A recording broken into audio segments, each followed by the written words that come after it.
So, good morning to all. As you know, Offset Printer Association is organizing the webinars, and we started the daily webinars because I think this time is an ideal time, not the ideal time because we can think and plan the things. I know previously whenever we call a person, he say, no sir, today I don't have time. No, everybody has a time and we can plan better. With regard to today's seminar, I may tell that it is estimated that commercial printing will further going to shrink post-lockdown. There can be visible shift in print jobs. The printer engaged in printing of newspaper, magazine and books, etc. may start commercial jobs because the circulation of print media, which is already shrinking, is likely to be suffer badly due to lack of advertisements in print media. I may tell that the real misery of the micro and small printer will start when things will come to normal once again and after lockdown is completely lifted. At the one end, he will have to search for new customers, jobs, and on the other hand, it may not be practical or economical for micro and small printers to follow the new norms. As you know, the government has issued new norms to keep distance, to sanitize the factory. All these things may not become economical to the micro and small printers. In these pathetic conditions, what can be the secret of success? No, I will not say success, secrets of survival for micro and small printers. So we thought the secret can only be two. One is they should join hand together and start producing at most economical cost to withstand the global competition. There's another way. Try to be different, to print with novel and unique ideas. While trying to be different, one idea is 3D printing or additive manufacturing. It is a process of making three-dimensional solid object of virtually any shape from a digital model. 3D printing is achieved during using additive process where successive layer of material are laid down on different shapes. 3D printing is considered distinct from the traditional machine technique, which mostly rely on a removal of material by methods such as cutting or drilling. That is subtractive process. A material printer usually performs 3D printing process using digital technology. The technology is used for both prototyping and distributing manufacturing in jewelry, footwear, industry design, architecture, engineering and construction, automotive, aerospace, dental and medical industries, education, geographic, information systems, civil engineering, and many more fields. It is therefore 3D printing can be one of the options for the micro and small printers. 3D printers are emerging like a key growing printing technology in the global landscape. So today we are going to discuss 3D printing. For today's seminar, we have with us a most talented person who is pursuing his PhD in the area of 3D printing. He is printing graduate and completed his MTech in print media technology from MIT Manipal. He is working as assistant professor senior scale at Department of Media Technology at MIT Manipal since long. His subject for teaching are digital printing process, electronic publishing, 3D printing, etc. He has published technical research papers in various national and international conferences and remained as the resource person for various seminars and workshops on 3D printing. Only the man with such a talent in the subject can be the moderator of this session. I wish to invite none other than Professor Devi Charanji to start the proceeding of the seminar. Professor Devi Charanji, please. Thank you, sir. Thank you for that nice introduction. And once again, I welcome you all for this webinar. So with this, we will start with the webinar. So first, I would like to introduce all the panelists for this webinar. And I welcome Dr. Guru Prasad Rao, who is the director and mentor of Imaginarium, and Mr. Gopal Krishna, who is again the CEO of 3D Assure USA, New York, and Mr. Girish Murthy, who is the head of 3D Print Cards, Bangalore, and Mr. Manish, who is the main marketing chief for Tridexter, New Delhi. Right, so I welcome you all. So now to begin with, I request Guru Prasad Rao to start up with. So before that, I would like to introduce him and ask him few questions so that he can address the audience. So Dr. Guru Prasad Rao is the director and mentor at Imaginarium India Private Limited, Asia's largest 3D printing company. His current focus is on life and DFAM, besides technology mentoring, building Imaginarium Academy, and technology partnerships across domains. Dr. Rao is a technocrat with over 30 years of experience encompassing industry and academia. He holds BE Mechanical Engineering from Bangalore University and PG in Tool Design from GTTC, Bangalore, MDes in Product Design from CPDM, IISc, Bangalore, PhD from IIT, Bombay. He joined Imaginarium as CEO and is presently designated as Mentor Director. So he was Professor and Chief Coordinator of PLMCC at JSS ATE, Bangalore. So I welcome you, sir. So with this, I also ask you a few questions which you can address to the audience. We would like to know, like, what is 3D printing? What are the different types of 3D processes we have, and the advantages of 3D printing over the conventional processes, and what is the different applications of 3D printing? Thank you, sir. Over to you, sir.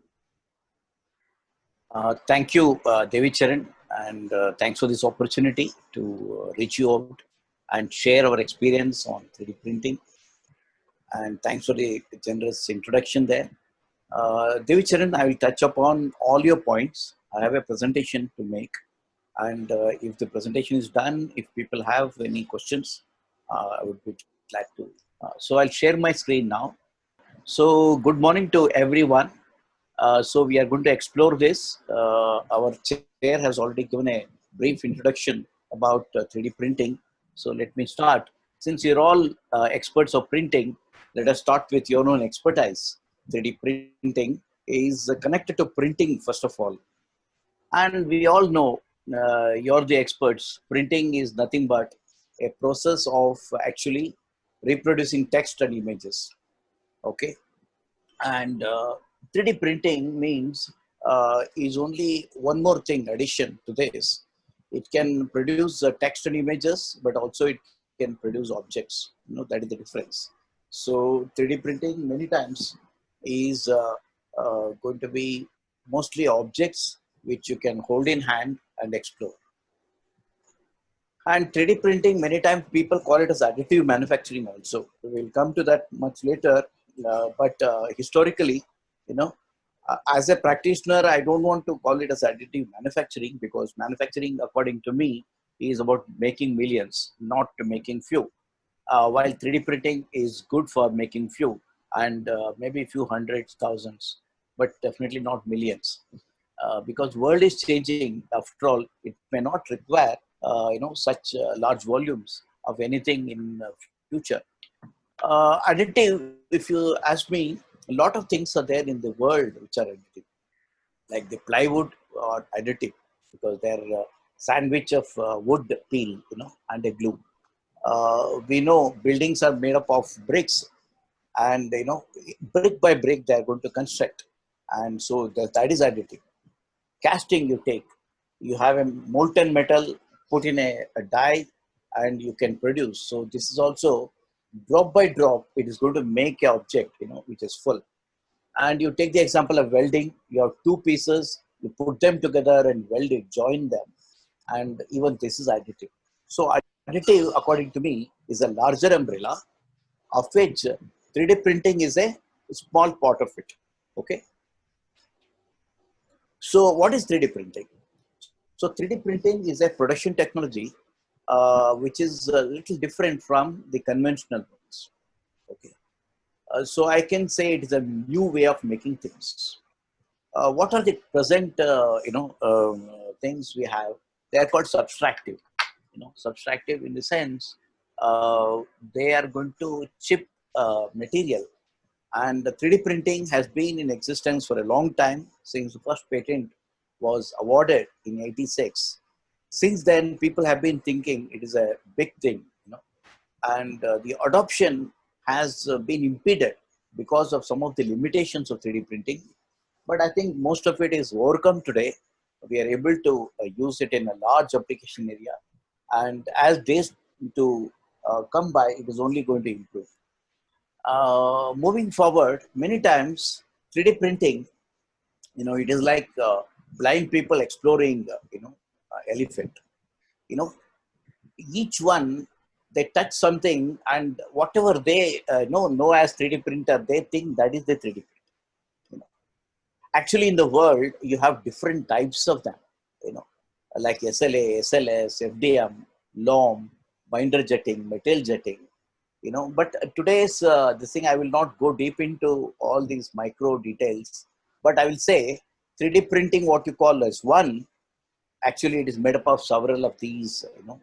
So this gives us to the some of the pioneers who started all this, because each human started thinking the same thing in different ways. That is a creativity. You know, so 81, Dr. Kodama from Japan, he started making things and he called it as rapid prototyping. Unfortunately, he could not patent it. So he did not become the father of 3D printing, uh, a title which is now held by Chuck Hull. Chuck Hull is the currently CTO emeritus at 3D Systems, and he came out with one technology, and he called it as stereolithography. Then, of course, a college student, master student, Coral Decoy, he came out in Texas University, a new way of making things using powder. So Chuckle used liquid material. Carl Deckard used powder, and Stephen Scott, he started using filament. Again, a solid. A powder is a solid, and the FDM also is a solid. Only SLS is in powder form, FDM is in a filament form. Many of the people think that is the 3D printer. FDM is the 3D printer because it became open source. Likewise, we have many others who have contributed. In fact, from MIT, Emmanuel Sachs, he coined the word 3D printing, and later on he had to give up that rights over the name because whole world today call it as 3D printing. Moving forward, we have Chuck Hull, 34 years ago, made this device, and you can see what he built using this, and he called it as stereolithography. But we come to the definition of 3D printing. 3D printing refers to a set of technologies. It is not FDM, it is not SLA, it is not SLS, many of them. 3D printing refers to a set of technologies which will help fabricate 3D objects layer upon layer by a digital input data. Here, digital input data is a very important keyword, and this can be from a computer model, from a medical image data, or point cloud from a scan. And in fact, after that, much later, Dr. Adrian started a new approach, 3D printer printing itself. And at the same time, the patents got expired for FDM, and that became an open source. The whole idea was printer prints itself. The nice way, a cartoon, which shows how it is done, though it is not truly real, but it brings out the mood of this. In fact, open source brought in a lot of new ways of looking at things. This is the beauty of the open source. What was first started as a Cartesian by the inventor, Stratasys, they had the rights of this, but much later you have Delta, you have Polar, you have Scara, and all these came because of the community developing the technology. And today, if you compare with the conventional manufacturing, which produces a lot of chip, it demands a lot of energy, like a lathe machine, milling machine, a planing machine, a shaper, etc. Today we have additive manufacturing or 3D printing as an option, which is much, eco-friendly because it produces less scrap and energy demand is also lower. So it is a regime of production wherein from a CAD directly you can make a part. It is a CAD to part transformation. In between there is no middleman. You know. And so some of the stereotype of 3D printing we need to question ourselves.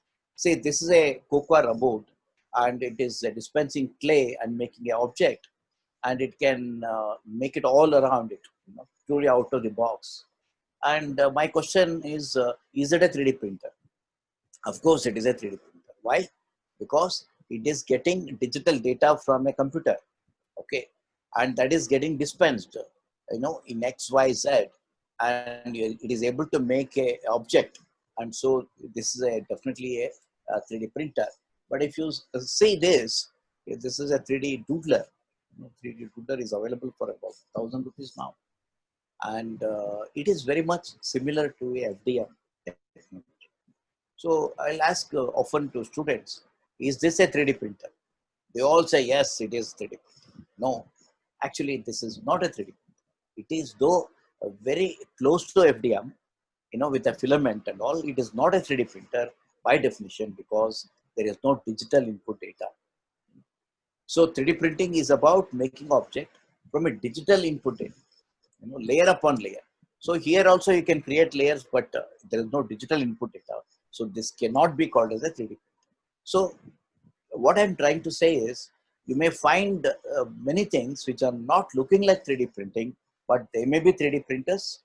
And you can also have those which look like 3D printer, but they're not, just like what you see here. Well, 3D printing has brought in a great opportunity, in creativity, and you can freak out with design. This is like a digital kaleidoscope where people have given different values for a mathematical equation.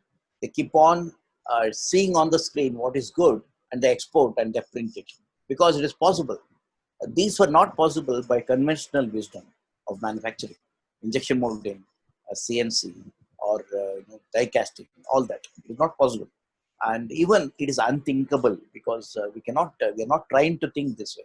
But today, thanks to digital kaleidoscope kind of programs, we can do, and this adds value. What is rare to make is going to add value. And there are a lot of things like part, consolidation. If this box were to be made up of 10, 20 parts earlier, now it can be made into one part, just one part. That means the parts bill of material, which will have 20 parts, will become just one part. So the reliability of the system increases and there is no poka-yoke required. There is just one and you can save on labor, so many things. For its quick change, 3D printers are also used for making jigs and fixtures. Electronics are becoming micro every day. So here people are using it as a jig. And very complex objects also can be made. If this is an injection molded thing, it has got a lot of side cores, undercuts, and that is no problem for a 3D printer. And moving forward, even with 3D printed master pattern, one can make a quick mold and produce small batch quantity. We call it as 3D printed printing enabled batch production using PU resins, which are both different color, transparency, opacity, etc. You can do anything using this quickly. And in fact, this shows some of the photographs of the same thing. Overnight, you can cut a mold from a master and you can produce. On the right side, you have a pattern which is taken from 3D printer. It is used to cast a metal part, what you can see below. In fact, mold is a means to an end. It is not end in itself. So we can also print a mold, and using this mold, we have printed. We have made a lot of bottles, which are injection blow molding. So quickly, this mold was made in 7 hours. And 7 hours is a lot of time. Sometimes these are, it requires a lot of time to make such, prototype molds. Today we can make it by, even 3 hours we can make it. 3D printers are being used increasingly to make small things and big things. So this is printing big. People have tried to print using concrete mix.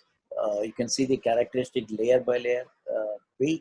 These are all parts made, and if they're assembled, what you get is a nice, a castle. What you see. So it is possible to do many such big things also. It is also possible to do things which are very small. For example, here you have a IIT Kharagpur main building, and this was tried to print in a nanoscale. I don't say nanoscale, but at least micron thickness. So you can see here in this photograph, on the left side, you have 20 micron. So if this is 20 micron, some of these lines here will as well be about a micron or less. Such is the capability of 3D printing, some of the techniques. And in fact, it has made designers to rejoice and freak out with designs. Hitherto, jewelry was supposed to be only gold, nothing less. But here you have the plastics, and people are trying out new designs. It is about the joy of exploring new designs that has been made possible by 3D printing. And many people, for common man, 3D printer means this one, a consumer printer, which is very small. And these are some of the printers from 3D systems. They may become a small cube-like thing, they may be boxes. These are all FDM clones, very similar. We call it as sometimes FFF, free form fabrication also, sometimes. And even these small printers have enormous capability to build things which are big. And moving forward, you have new things coming up, things which are like this, like a container. They have 3D printers, robots, and also, you have machining inside. It's a hybrid printer. And there is no interaction directly. Nobody enters this because the whole thing is enclosed. And such things will come. The future factories will look like this. And, what used to be called as a rapid prototyping became a design validation models with more capability, accuracy. Today, you have parts which are, end user parts. That is a journey from 1986, when the first patent was awarded, to 16. We are in 20 now. In 16, we had multi-jet fusion by HP, and this has made a lot of change. You can make a prototype that you can sell. So it is having a characteristic which is equivalent to injection molded part. So it gives the service capability. These are some of the missions in the industry. These are what we have at Imaginarium. So they all come in all shapes and sizes. Each one have their own capability. For one thing, I love all of them because they each one have unique capability. So that is the beauty of it. You have a complete palette is required to serve the world. And future of 3D printing, as we just now discussed, is about making end user parts. Okay, Dr. Guru Prasad, sorry for interrupting. I think your time is less, no? I'll just run through. So it is going to zip the new product, the same design, cycle time. And many times people may say it's costly, it is file is required, time consuming, limited materials, needs post-processing, only good to make prototype. But I think that today this are all changed, And so it's all about a doodle. From doodle, you can go to a digital model, virtual rendering on computer, and also you can hold it in hand. And this shows the various, the world of 3D printing. What you see in 3D printing is surrounded by so many other things. In order to print anything, you first need to have idea. Without an idea, you can do nothing. And that idea has to be translated into a CAD. and without that you can do nothing. After that CAD, you again have to export and pre-processes, and after 3D printing you have to post-process it, and you have to apply. So application area is a whole world by itself. I'm sure that other speakers will touch upon those. For want of time, I will run now.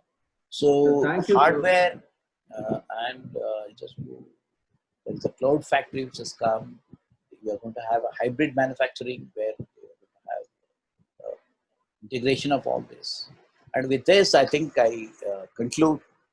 Back to the moderator. Yeah, thank you so much, sir, for that very crisp information on the very important basic aspects of 3D printing. So once again, thank you. So now we'll move with our second panelist for the day. That is Mr. Gopal Krishna, so who is the CEO of 3D Assure New York, USA. So welcome, Gopal, once again. So let me introduce Gopal to all the audience. So he is a proud alumni of Manipal Institute of Technology, Manipal, Industrial Engineering Batch 2014. He started his ambitious journey in the field of 3D printing, begin with key founders of Global 3D Labs, Bangalore. He with his team have excelled in prototyping to mass manufacturing using all processes of 3D printing. So currently 3D Assure is building an online network of low volume manufacturers, designers and post-processing units that make on-demand manufacturing accessible to masses all over the world. So I would like to ask you some questions. That is mainly on what is the current and expected 3D printing market size in India and all over the world, and what are the opportunities to start business in 3D printing, and what is the size of investment requirements to start a 3D printing business? Sure. So thank you, Devi Charan sir, for the introduction. And to speak after Guru sir in a panel is always challenging because of the experience that he has in the field. But anyways, I would like to answer the points that you have mentioned, you have asked currently. And I will end this with a use case that we are doing so that the audience here has a clear idea on what we do. And how they can do some business. So the first question was, what is the current market size both in India and the US? So if you look at the 3D printing market size in India, it was initially predicted to be a very large market size. But if you globally look at the market size right now, it's just about $100 billion. It is not a big market when you consider it in comparison to manufacturing processes like injection molding. Injection molding, for example, is a $18 trillion global market. If you consider other manufacturing processes like CNC machining and these type of manufacturing processes, 3D printing is just minuscule. But one also has to consider that 3D printing was started in 1980s compared to something like CNC machining that was started back in 1800s. The first machine was in fact introduced to mankind in 1904. The first turning machine, and it has 100-200 years journey. So that's why 3D printing is a very small market when you compare to it with other markets as far as manufacturing is concerned. But 3D printing by and large itself is one of the fastest growing manufacturing markets. And that is why people are very positive about the impact of 3D printing across the world. It would be difficult to predict the exact market size in India or the US just because there is no data. There are individual people in silos who have come up with research projects and all. Gartner comes up with a research project every year and all that. But it would be difficult to correctly verify the authenticity or how big these markets are. But if you ask me roughly, in India, if I compare, there are 2 or 3 different types of plastic, different types of 3D printing processes. So the first is the plastics. And the plastics is dominated by FDMs or the FFFs, as Guru sir was saying. And there would be approximately, let's say, 50,000 printers in the country right now which are printing. There must be more, but 50,000 printers that are there at different places that are printing more or less for as far as the FDMs are concerned. Then there are a few more advanced processes like SLS, MJF, SLA. After FDM, SLA, which is a liquid resin-based manufacturing process, is popular. And I would say that primarily the jewelry sector is the biggest adopter of that market, and there must be about 5 to 10,000 SLA and DLP printers in India which are currently operational, which primarily manufacture parts for jewelry masterpieces.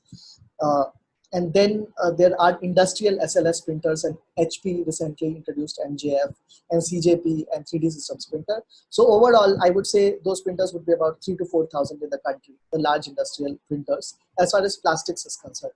If you talk about metal, there are printers that manufacture parts in metal as well, and there would be about, I wouldn't say more than 100 functional metal 3D printers in India right now, as far as DMLS, EOS, and these type of technologies are concerned. So this is kind of where it is. If you want to start a business in 3D printing, it depends on whether you want to, at what scale you want to start the business. If you are someone who's a regular guy who wants to start a regular business, a small business in 3D printing, you can do it for as less as 50,000 rupees, and you can do it as a side project. You can buy a FDM 3D printer that you can get from China, and you can print prototypes and things like that. But if you want to do it on a big scale, if you want to set up a metal, for example, a metal 3D printing process in a factory, then you would want to buy a CNC machine. You'll have to buy other post-processing things like a bead blasting machine and things like that.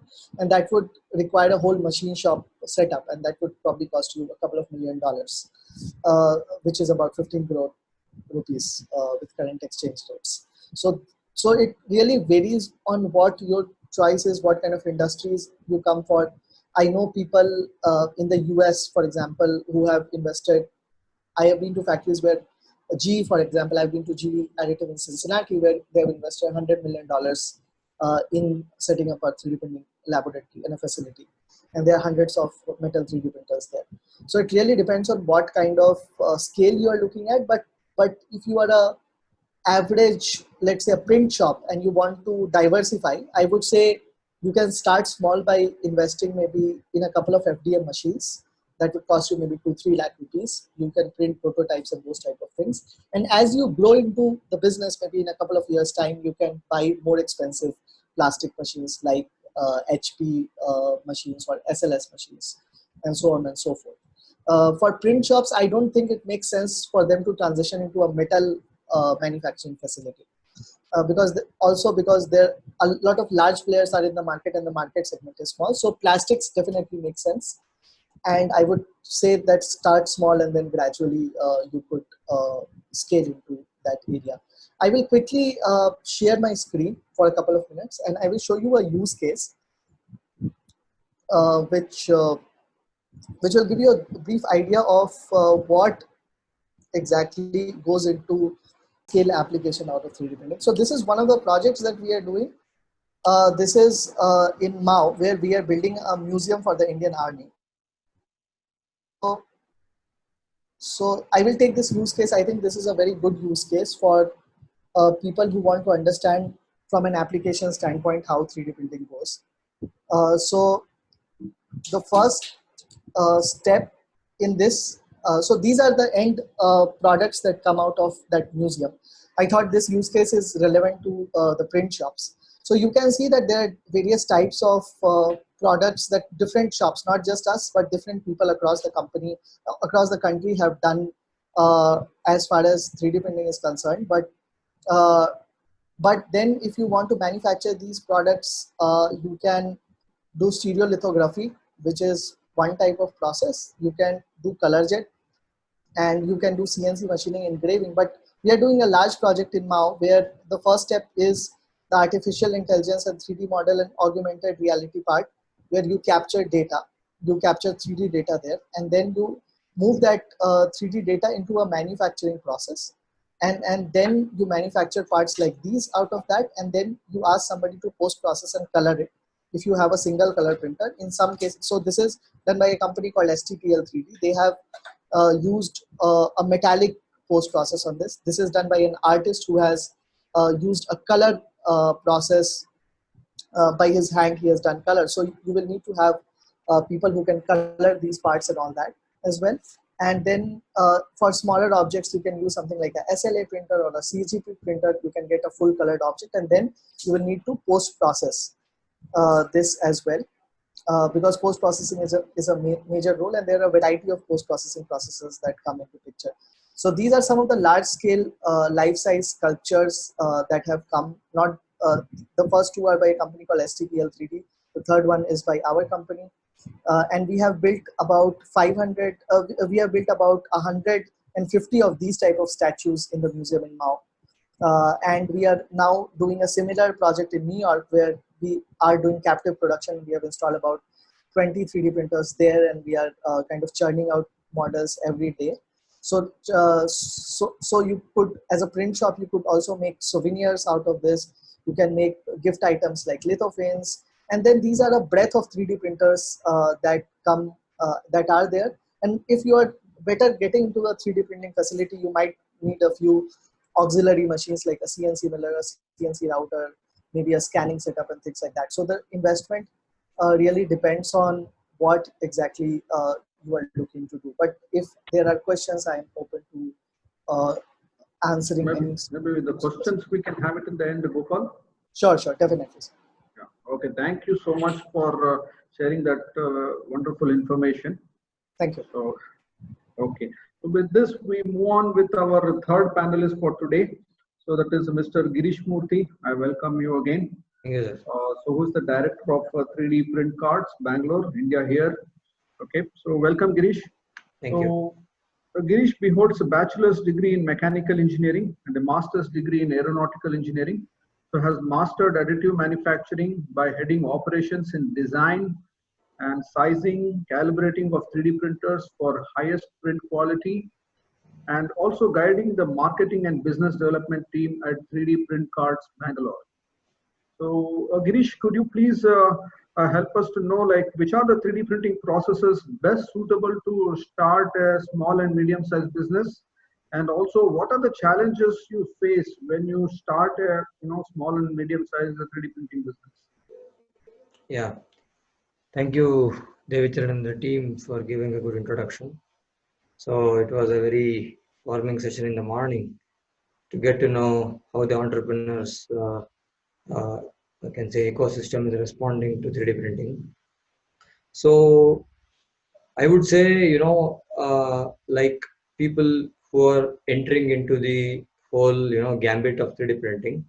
So process may not be a function to look at, because generally, if you see it as a business, right, the most important thing would be like the return of investment, so how you can get the investment back.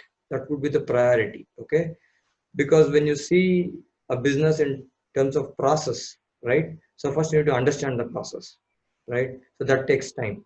Okay, so instead I would say that it would be based on the investment level, that would be depending on the capacity of the individual. Okay, like you rightly mentioned, there are like multiple processes, as the professor was mentioning in the morning. So every process has its own use cases. Like one of our panelists who just showed a whole gambit of artistic outcome out of it.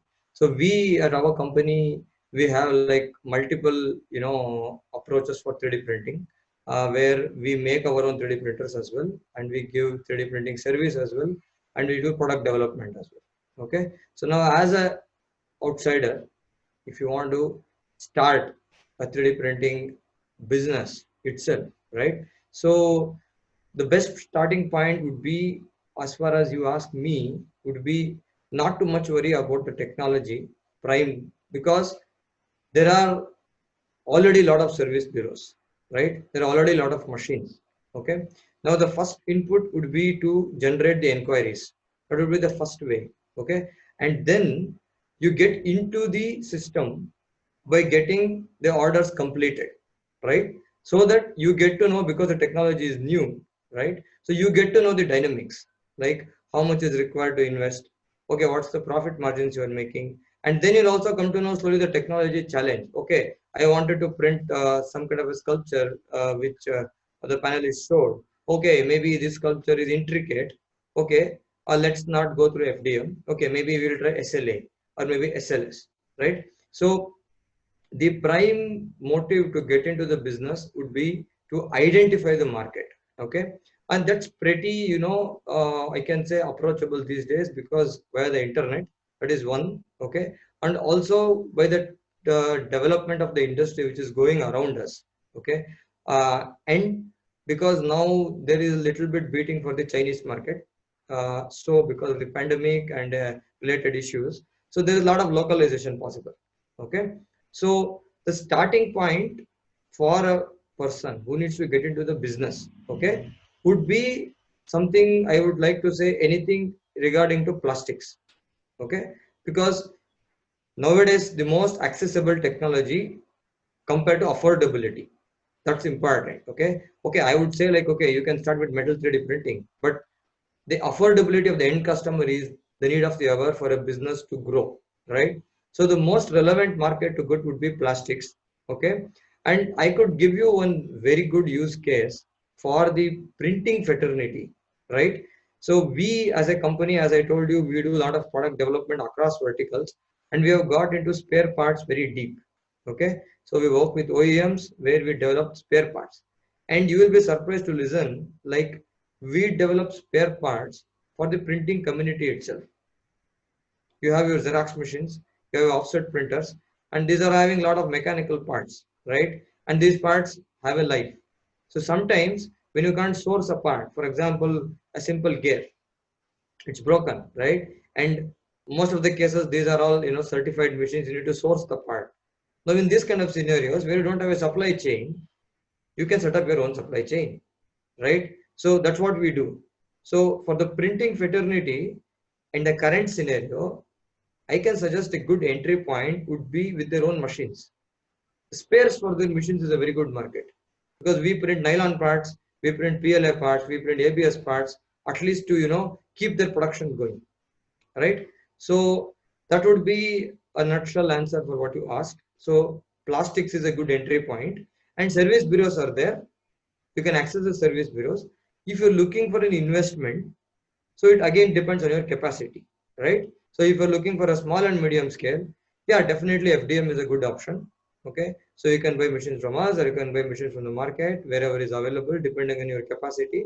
And if you can invest a little bit more, you have the capacity to have a team, you can do the post processing, then definitely you can go with an SLA printer. Okay, and there are some very interesting markets like jewelry, which has also been a little bit hampered because of the pandemic, because most of the jewelry used to come from China. So that's one thing. Now the challenges part, what you are asking, in general, MSME is always a challenge in India. So I'm sure all of my panelists have to agree with us. Okay, because in general, MSME is a stigma. Okay, so people think that okay, once you start an MSME, you can become, I don't know, a Gates or a Jobs. It's not like that. Okay, so the first fundamental thing what an MSME for ecosystem like 3D printing needs is talent and skill. Okay, these are the first two things.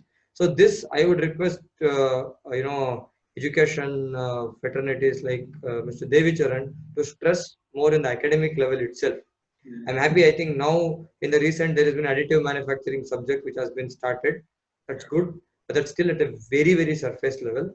So we get a lot of interns among us whom we boost up. And the second thing would be the practical exposure of electromechanical devices. That would be the most important thing. So taking up the challenges, starting in MSME as a 3D printing. Again, first and most challenge would be the supply chain. Like, okay, you want to start an MSME to make a printer, it's a different story. You want to start an MSME as a service bureau, it's a different story. So starting a service bureau is not quite challenging. It's easy because, yeah, as Guru Prasad sir was telling, it's evolved from about now 8 years to 9 years now. So all models are available.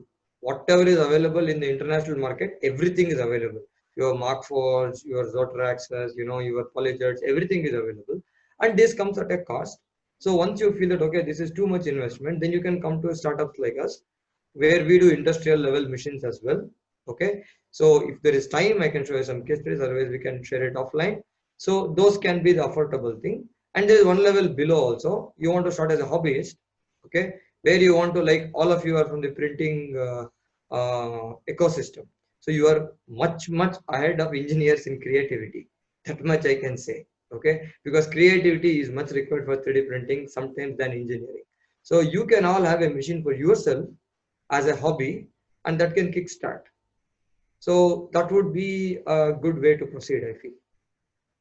Okay, Girish, thank you so much for your wonderful insights, like thought-provoking insights. I'm very sure that it has helped a lot for our audience. Okay, with this, we'll move on with Thank our you. fourth panelist, uh, so Mr. Manish Nair. So welcome, Manish. Thank you, sir. Yeah, I would like to introduce Manish now. So Manish holds a bachelor's degree in mechanical engineering and master's degree in thermal engineering. So he has researched, designed, and implemented various operational strategies for building of 3D printing curriculum. And he has also trained in a lot of institutes, starting from schools and the engineering colleges and other institutes. Okay, so he has worked on development of FDM-based 3D printers from the scratch, and also possesses extensive knowledge of design for various 3D printing processes, basically from an education background. Right. So Manish, I have some questions to you. So that is, please, what is the need and scope of teaching and training of 3D printing in India? Okay, and the major skill set required to master 3D printing processes and business, and which softwares one has to learn to start up with 3D printing in the basic level and when it goes to the advanced level. Please. Okay, all right. So first of all, I'd like to thank all the panelists. First of all, this complete session is seeming to me like a colosseum of information, and I'm pretty sure that every attendee and people who are attending this session live, they are really enjoying it. Uh, so to start with, the session since the start has been really informative. Starting from Rao sir, then we had Gopal sir, then we had some insights from Girish sir, and now I'll put some inputs to what was just sprayed upon by Girish sir. I'll just share my screen so that you can view the presentation as well. Sure. Without any further delay, I'll just quickly come down to the main reason why I'm being the panelist for this session. We are into the education sector, and I'd like to answer the questions asked by Devi Charan sir in this particular session, and I'll try to answer what is the need of starting up with a curriculum that's related to 3D printing, and what are the business aspects or what are the kinds of skill sets needed if one needs to excel in this particular field. So a little bit about 3Dexter. We started in the year 2015 with a notion of teaching students, school students, with the subject of designing and giving them wings. So most often, if we look back to our childhood days, we often come back to the point that when we were in school, we never discussed about our passion, or we never discussed about something that was uh, that was part of, very much core to what we really feel, or we really want to try out. So that was the notion behind all of this when we started with this initiative of delivering a workshop in schools. That is how we started. Subsequently, we took this product to the next level when we conceptualized the complete idea of presenting a 3D printing curriculum, and we tried to sync it with the leading boards that are available all around the country, be it the CBSE, ICSE, or IB board, whichever board it particularly pertains to. And we started vocational courses just to make sure that people are more and more aware of this particular technology. So from a business standpoint, our major focus was to tap on level one, that is the awareness level, because even today, it's been like 4 or 5 years since I'm a part of this particular concept or initiative. I still feel that there are still many people out there who really don't know what 3D printing means. Or even today, when I go to people and just randomly talk about 3D printing, the best answer to 3D printing is expected from a very least number of people. So that is still something that we are looking forward to. But during the course of time from 2015 till this time, we have been able to set up our presence in many institutes and organizations around the country. We have set up 3D printing labs and some things related to faculty development program or corporate workshops, where we make sure that the future skill force that is coming down to the job sector, they are also equally skilled in this technology. So all this while the concept was to provide every person the power of manufacturing, that is to think, design, and then actually create it.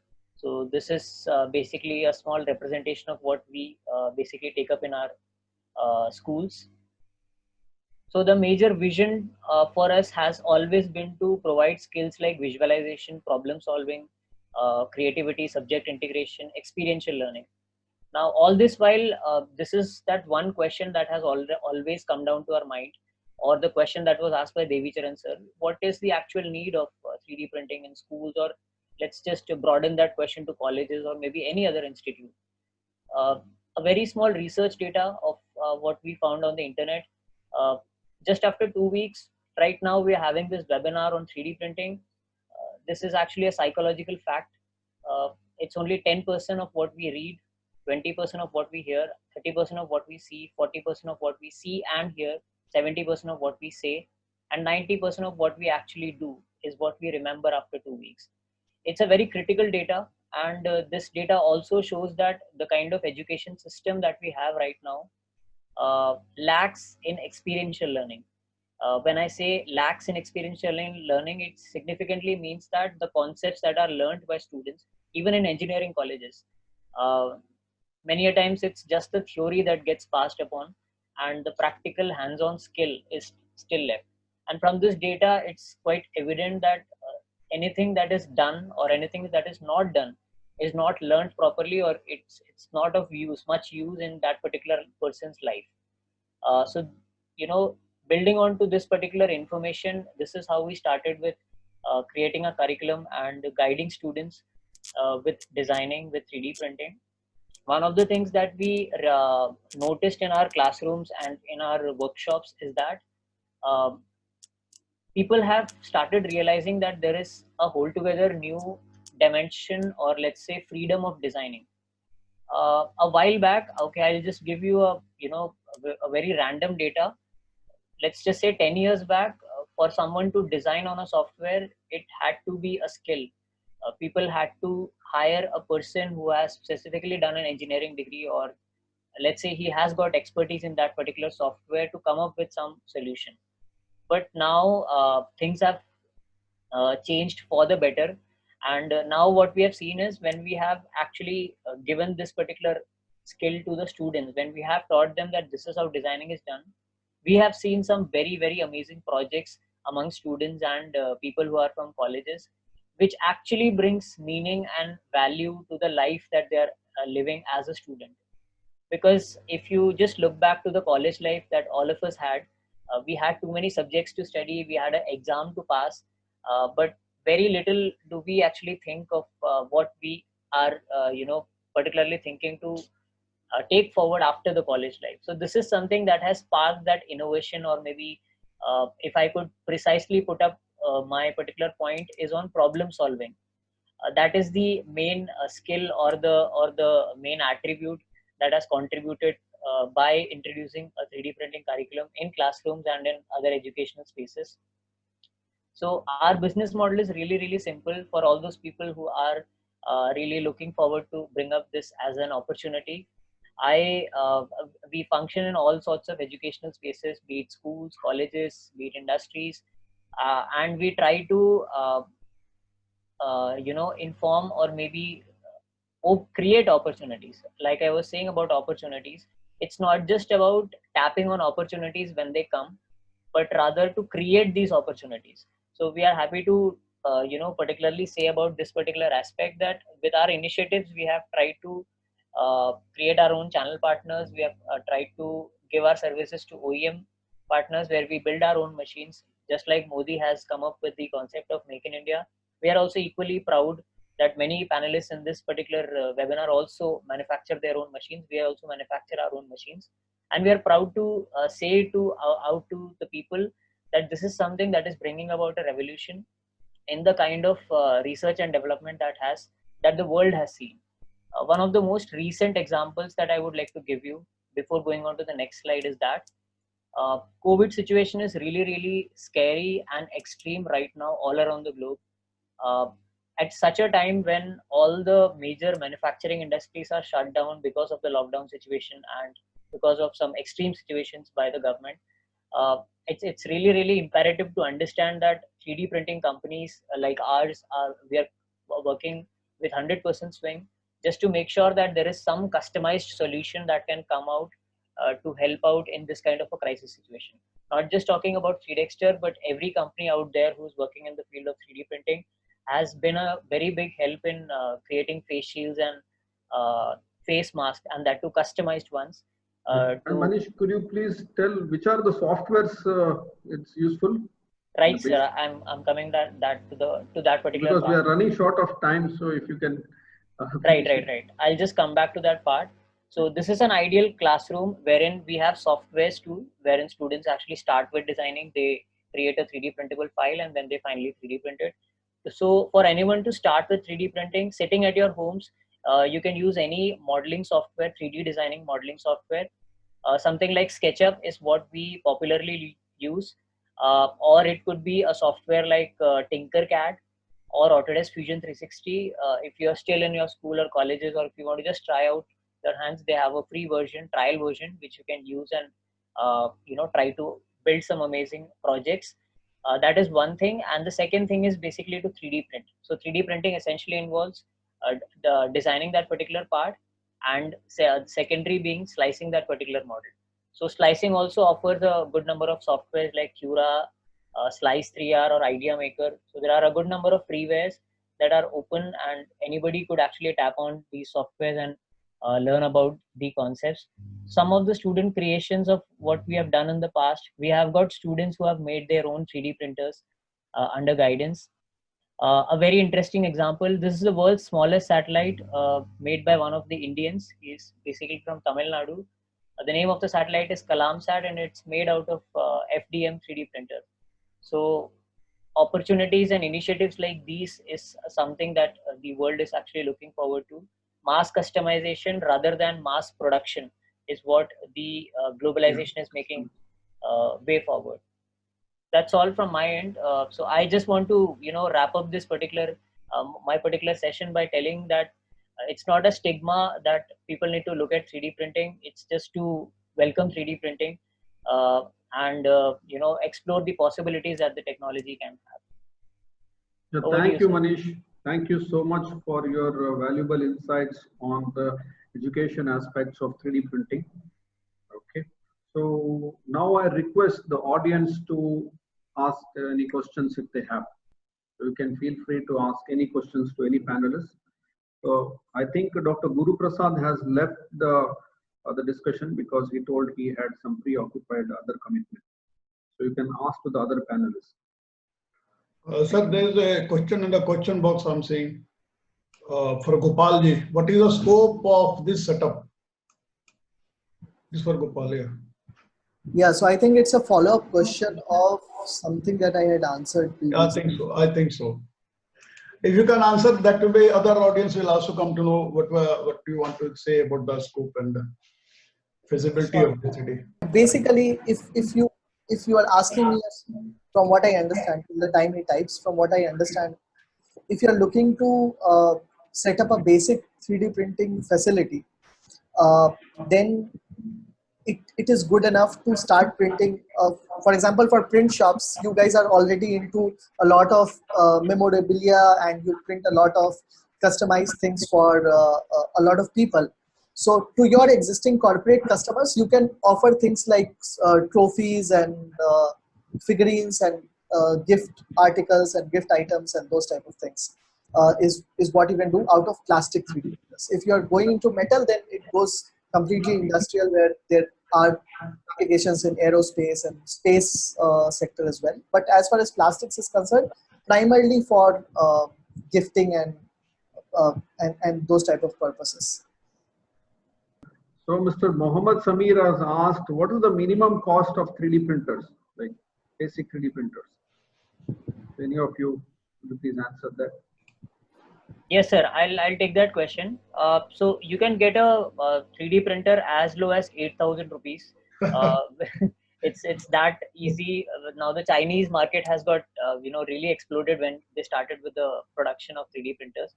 But to be very honest, the printers that come out of such a low cost affects in its quality of 3D printing.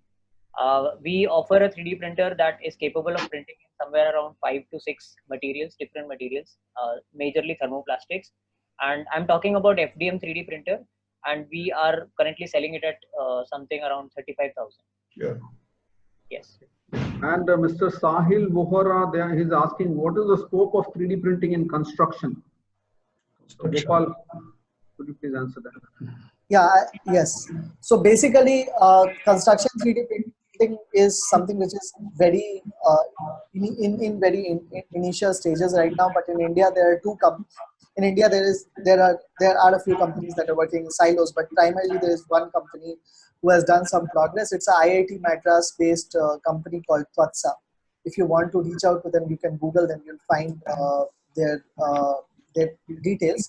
But there's another company based out of Dubai, which has been pretty large structures. But as far as the application right now is concerned, people are only able to print small precasts at this point. People have printed small houses and all that, but but but primarily what is functional right now is if you want to print precasts or walls or things like that. For example, one application would be if you want to 3D print rural toilets where you cannot go and construct things, their construction 3D printers can be used. So full structures are not being made, but part structures like precasts and walls are being made right now. But beyond that, there has been a lot of research, but nothing has happened on a real life scale in construction. Yeah, thank you, Gopal, for that. Any other nice question? So can we make a cricket or hockey bat by using a 3D printer? It's from Gautam Sai. Yeah, I mean, yeah, we can make a cricket bat, but the existing process is better. Whatever is being used right now is a better process than 3D printing. Yes, so people are asking about the speed of 3D printing. So generally, how long does it take to print 3D objects? So can you please put some light? Anybody? Yeah, Girish, I'll let Girish answer that. Girish, people are asking on generally the time consumption for 3D printing of objects. What are the parameters which decide the time taken to 3D print? Can you please Okay, so answer? it's a very, most common questions that we get from people who are getting into 3D printing. So generally, when you're talking about time, so right now we can just stick to printing time, keeping in mind that the geometry that is got for 3D printing is perfect. Okay, keeping from there we can start. So printing time basically depends on around a lot of parameters. But to summarize for a entry person who is getting into 3D printing, so two things basically define. One is how much surface finish you need, okay, and other would be what are the features you need to capture, right? So basically we have something called print resolution, okay. So if you want to have a lower resolution, so your printing time will be high. So I mean to say, so if it takes X and you want to go to say 0.3 micron or 0.2 micron, then the time will be half. Okay, so the finer you want to print, basically you need to wait. So it's a test of your patience. Okay, and second thing would be what are the features you need to capture, right? So I'll give you one simple example. If you're trying to print a box, okay, with some bolt holes, say you have a bolt hole of 4 mm diameter. Okay, so if you want to capture those features, right now in the printers that are exist in the market, almost all printers are open loop. Okay, very few closed loops are there. So what do you mean by that? It's simple that your printer slice, basically what we say, so that the micro mini features are also captured, right? So that's the major two factor which depends on the. You have printers which are made of bearings. You might have a printer made of guide rails. You might have printed made of ball screws, or you might have printer made of lead screws. So the mechanical aspect of the machine If you have a printer which has got ball screws, it has got the least friction, it can print fastest. Compared to you have a printer with a belt drive. And one more question, what I saw is that is there any kind of support the government is specifically giving for 3D printing industry? Any kinds of scheme or some kind of such things? Do we have such things? Could you please answer, Gopal? Yeah, sure. There are two to three different types of things that can be possible. So one is your small and medium enterprise things. Whatever is there for SMEs that can be availed for 3D printing machine setup as well. Like SIDBI provides loan, and now in the wake of COVID-19, SIDBI has a special COVID-19 loan for setting up parts that can help in COVID-19 situation. And a lot of 3D printers can manufacture parts for COVID-19. So you can take a government loan over there. Then you can obviously go with, so that thing is also there. Apart from that, there are a lot of government grants that are being provided in the 3D printing sector. For example, if you talk about DBT, which is the Department of Biotechnology, or if you talk about DST, every year they come up with about 3 to 4 grants that they give to 3D printing companies for research and development. And the grants start at about 10-20 lakhs and go on as much as a couple of crores. So that is there. Then there are universities and institutes like IIM Ahmedabad. IIM Ahmedabad has an incubator called CIIE. CIIE runs a fund called Bharat Innovation Fund. And CIIE also runs a couple of grant challenges that they give to, where they give grants to people. Like CIIE and Shell launched something called Shell Grant Challenge that gave 50 lakh rupees to companies who were doing construction 3D printing. So those type of grants keep on coming. The best place to look at for these grants is a website called f6s.com. So if you want to do something, you can keep looking onto that. Okay, thank you so much, Gopal. So as we see that there's a lot of questions coming there, but due to lack of time, so we will not be able to answer. So we will try to write back to all the audience who are asking questions to answer it. So with this, shall we conclude it, Kamal Chopra sir? Yeah, we have two persons who want to say something, Mr. Manish Jain and Mr. Durga Prasad. Yes, sir. Yeah. Yeah, Mr. Manish Jain, what do you want to say? So my question is for Manish ji. The kind of program he's running for education for the schools, does he have any franchisee model for it to scale up the business? Yes, sir. Yes, sir. Definitely, we have a franchisee model wherein we, specifically region-wise, that particular region can be taken up by a franchisee, and this is what the channel partnership that I was talking about a while ago. So that is something that is totally possible. We can have a discussion about this. Now, what would be the return on investment for a city like Ludhiana? Sir, for a city like Ludhiana, considering that it's a it comes under tier 2, maybe tier 2 city. Yes. We have got a good number of schools and institutes around Ludhiana that I can right now think of. And with this particular setup, we can set up our 3D printing labs in schools. In fact, adding on to the same point, there is a specific initiative by the Government of India, the Niti Aayog division, which goes by the name Atal Innovation Mission. So under this particular mission, the central government funds schools to set up technology spaces or maker spaces. And in these maker spaces, one of the vertical, which is the package 2, P2, comes under 3D printing only. So the concept of setting up a 3D printing lab, it's not just primitive to, the concept as a company as 3Dexter, but it is something that the government has itself taken up in a very huge scale. In today's time, there are ATL schools, Atal Tinkering Lab schools, all around the country, and you can check out the information on the government website. Okay, thank you, sir. And we have Mr. Durga. Okay, thank you. Mr. Durga. Yes, sir. Good morning to all. Yeah, good morning. Hello. Please. Yeah. Yes, sir. So what is my question is, I want to set up a basic 3D printing setup in my area. Actually, what is the cost of that particular scanners and 3D printers? How much amount it is going to be? We need to be. It means that for the setting of 3D printing business, what is the basic investment I need to put? So when you're talking about a basic investment, okay, so we would like to understand, like, would you be pursuing it as a primary business or a secondary business? Okay, that will be the first thing, right? So if you want to pursue it as a primary business, not an issue. You can go for a business come consumer level of machine. Okay, so typical build volume you can go with around 1 feet. Okay, so that printers what we make, that will cost you between around 40 to 45K. Okay, so that comes with a warranty, customer care, support, material support, everything. Okay, now the second part is, no, I don't want to get into business right now. First, let me understand the machine, let me understand the printing, how it works. Then you can knock off the investment around 25 to 30 with a smaller machine. Okay. The only difference between both of the business models that what you would like to see is how much fast you want to monetize.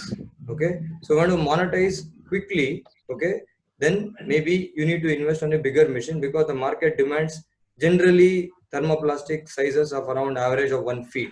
Okay. So the bad part in a 3D printer is if you restrict your build volume, you can't go even 1 mm above it.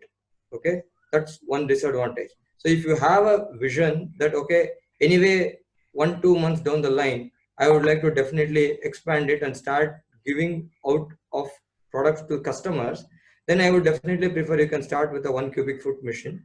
That should cost typically around 45 to 50K. And it would be a good amount of machine, a basic machine, which can print mid-functional as well as functional prototypes. Yeah, and many are asking, is there any certificates provided online or any institute which is offering some courses to this 3D? Yes, sir, I got the question. So right now, as of certification is concerned, and if you talk of universities, MIT is offering a certification on additive manufacturing. I think it's a 7-module course that they are offering. It's a certified module. Okay. But I'm afraid the cost of the certification might be a little higher for some people. How about Dexter? Are you offering any certified course on 3D printing? Yes. So since the lockdown, it has been really difficult for most of us sitting at our homes and just work from home basically. So what we have come up with is a basic 3D printing design course, and it's a 5-day course in which we cover everything from designing till the final 3D printing. Yes, the actual hands-on learning of 3D printing cannot take place, but the best that we could do is by giving a live demonstration of how to operate the machine or understanding the basic parts of any FDM-based 3D printer that you can see all around the globe. That is something that we are offering, and right now also we have our batches running as we speak. There is a batch running in the background. So that is something that if anyone is interested in learning more about 3D printing, you can check out the Facebook or LinkedIn page of 3Dexter and you'll get the details. Okay, thank you so much, Manish. And we have Arun Bandari here. Yeah, hi. Yes. Can you hear me? Yes, my good. question to Mr. Girish is that he has specified the hardware cost. What is the software cost that one needs to incur, like starting a small or medium-sized business, and what are the softwares that will be required? Thank you, Arun. So first thing I would like to clarify when taking the question that usually in the industry, the people who enter this market are misled. Okay, 3D printing and 3D design, they can go as parallels. That thing we need to keep in mind. Okay, because when you want to do 3D printing, if a ready file is available, then you can start printing. That's the first thing. Okay, so generally when people buy a 3D printer, they are more interested to first print then before customization. Okay, so when you focus only for the 3D printing, mostly when it talks about FDM, 99% all softwares are open source. Okay, you don't have to worry. So the investment for software is almost zero. There's only one slicer which is called Simplify 3D. That is the one which you have to pay and get it professional. Okay, so we use a variety of slicers like KISS slicer, Slicer R, then we use Idea Maker, we use Cura, right? And we use Creator Bot, there's one more slicer. So all these are free.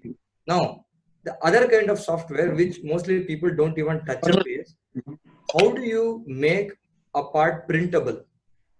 This part of the story, which is actually a little bit difficult, people don't touch. This is because you need an engineering aspect for that. So there are another set of softwares which will make you a model printable. For example, you have a beautiful software from Autodesk called Mesh Mixer. That's free. Okay. And you have a software called Autodesk NetFab. So anybody who has an academic, registration number, you can take this software 3 years for free. So in a nutshell, if I can say, if you are into FDM, mostly you don't have to worry about the software cost. And with entrepreneurs like us, companies like us, we will guide you as well. That's at a minimum cost. So your software investment is almost nothing. Now, when you want to do design, that's a different ball game. So as our friend Manish was telling, SketchUp is one good tool.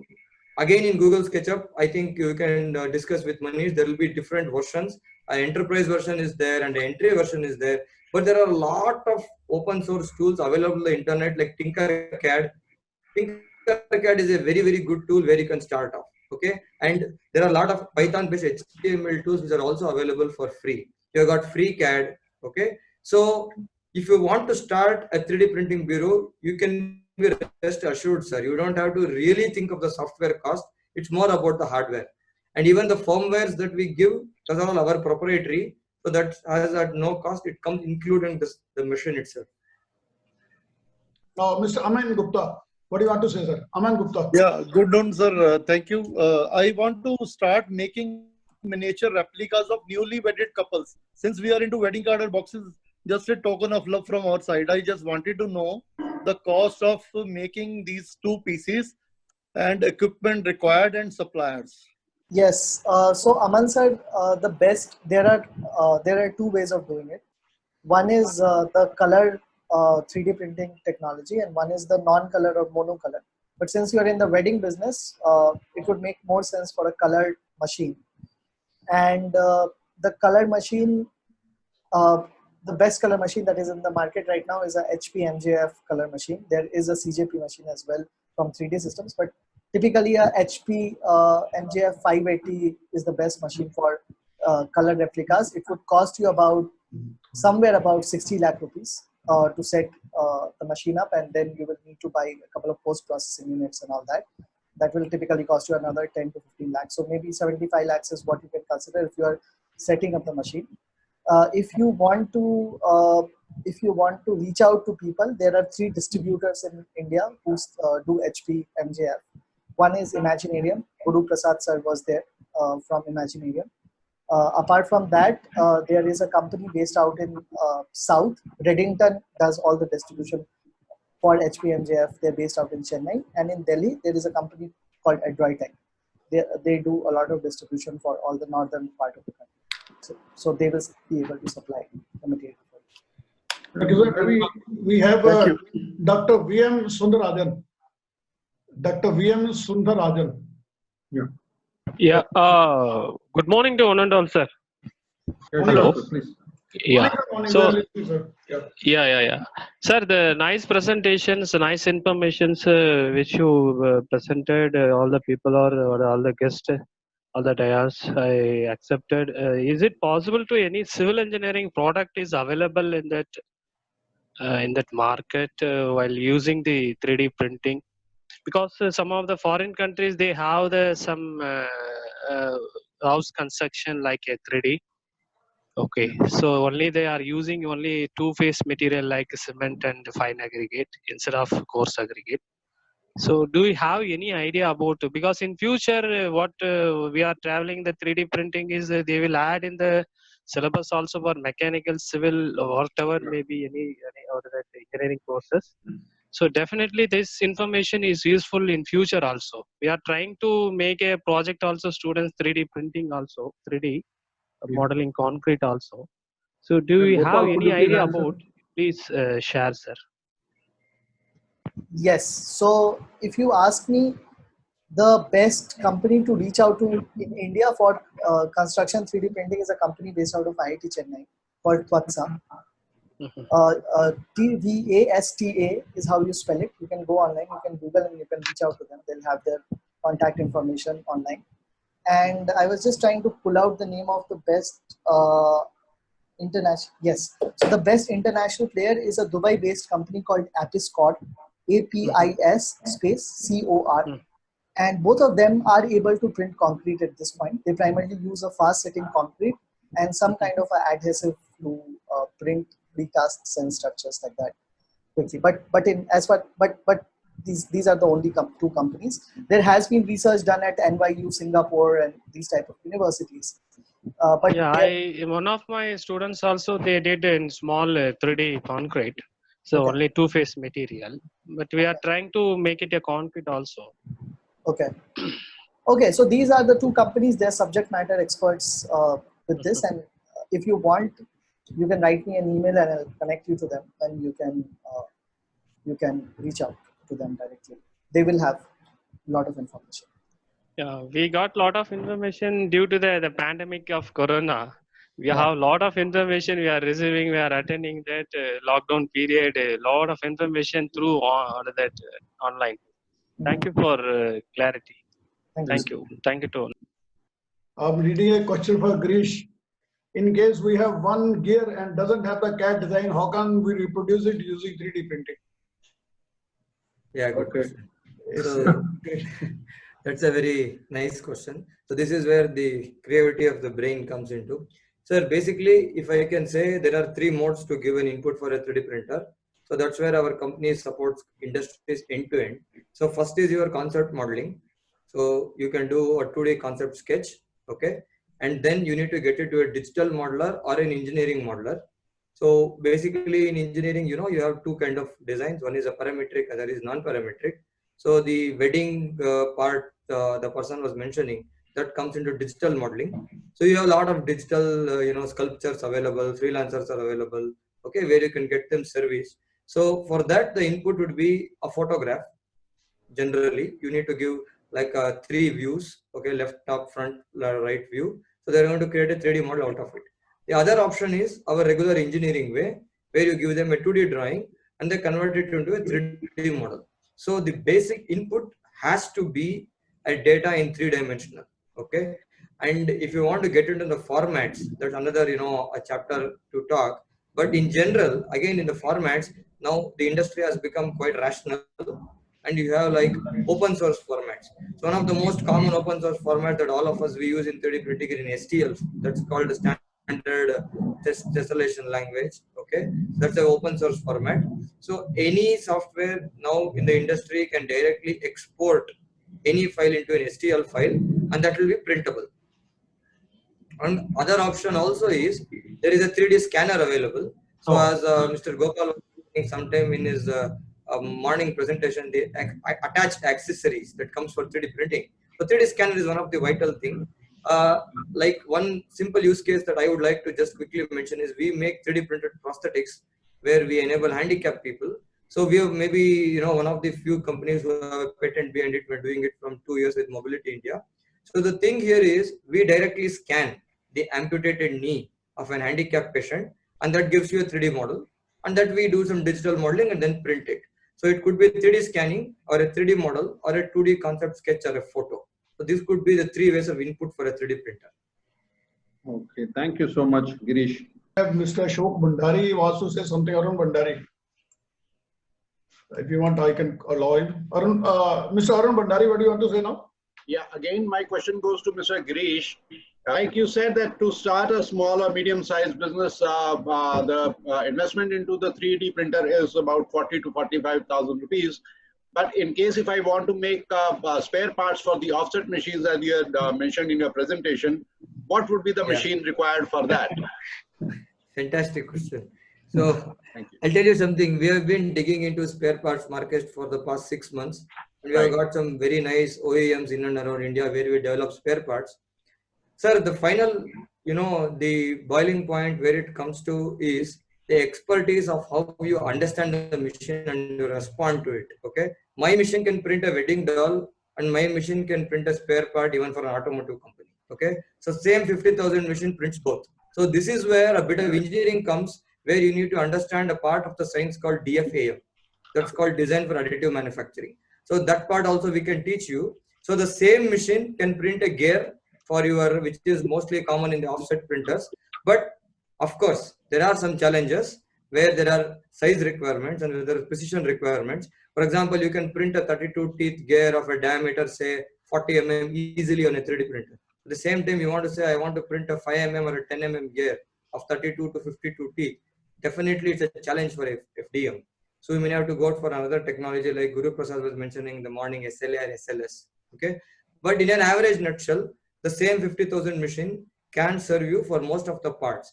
I'll just share my product development portfolio link in the panelist chat. We have a website called build2additive.tech. You can go to the portfolio.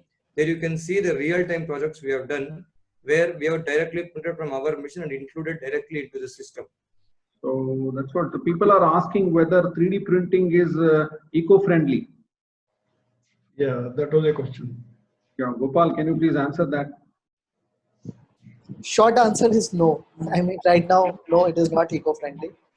But there are companies who are coming up with. So, for example, there are plastics like PLA, polylactic acid, which is made of cornstarch and is biodegradable. But when you look at industrial printers, ABS, and all these materials are used more, so they are not definitely not eco-friendly. But there are companies that are recycling the 3D printed parts and making pellets and those type of things and extruding filament and using that for 3D printers. So eco-friendly processes are being developed around 3D printing, but most of the 3D printing which is as on today on an industrial scale is not eco-friendly. Okay, no, the process in general, like when you compare with the conventional manufacturing and the wastage generated out of it, the energy. Definitely, it is more. Yes, yes. I am not. And Devicharan sir, you can also answer a few of these questions because there are some points that we could also miss. But yes, but I agree to what you say. As a process, it is more eco-friendly. In the absolute sense, it is not eco-friendly, but relatively it is more because there is no wastage that's being generated. Yeah. So if people don't know, Devicharan sir himself is a doctorate in additive manufacturing. Okay, thank you. In an overall sense, it's very much eco-friendly because as Gopal also said that, so we are basically reducing the time in manufacturing and mainly the wastage of material is reduced. So in that way, we are very eco-friendly in going for 3D. If anybody wants to get something, some jobs created from you, what is the procedure? Yes, we do job work. I think anyone here, any of the panelists, all the panelists can do. Everyone can do. So I think they can just reach out to them via the email ID and they can just send them an email and we'll be able to help out. It was a wonderful evening, and not a evening, I say now we are in the afternoon. So it's a wonderful, actually, I've not seen, still there are many questions coming and people are still joining. So nice, and thank you very much. Thank you all for sparing some time. And definitely, Devicharan sir, you did marvelously well. And no, sir, I should thank you for organizing. It's a wonderful session, and definitely people will be benefited out of it. And maybe it is for the first time they are learning about the thing, and definitely they come across the thing when the post-COVID they will need the things. So thank you very much. So my suggestions, my personal suggestions to the audience is that. So they should start attending the conferences and the trade shows what happen in India, especially in Mumbai, Bangalore, Hyderabad. So there's lots of events happening every year. So if they can attend, they can see a practical thing, whatever is demonstrated there, or by listening to those sessions from the companies. So they can get much more exposure, and they can gain more knowledge, and they can start, getting into the 3D printing business. That's my suggestion, personally. Yeah, you're right, sir. And as I think Manish also said in his speech that printers are more creative. So, in creative, including technology, including engineering, can become something more wonderful. So, thank you very much, sir. Thank you for your time, and really appreciate. And thanks to the attendees also, they are here still. Thank you very much. Thank you, Girish sir. Thank you, Manish sir. Thank you, Gopal sir, for attending. And Devicharan ji, thank you for arranging this thing. Thanks very much. And definitely we'll give you trouble sometime again. No, sir, it's a pleasure, not a trouble. My, MIT, team MIT, I would like to thank you, sir, Professor Kamal Chopra ji, and Dr. Guru Prasad Rao, Mr. Gopal, Mr. Manish, Mr. Girish, so all of you. And I would like to thank our HOD, Dr. Amrutraj H. Krishnan, and I also like to thank the heads of MIT, Mahe, for sincerely supporting, for organizing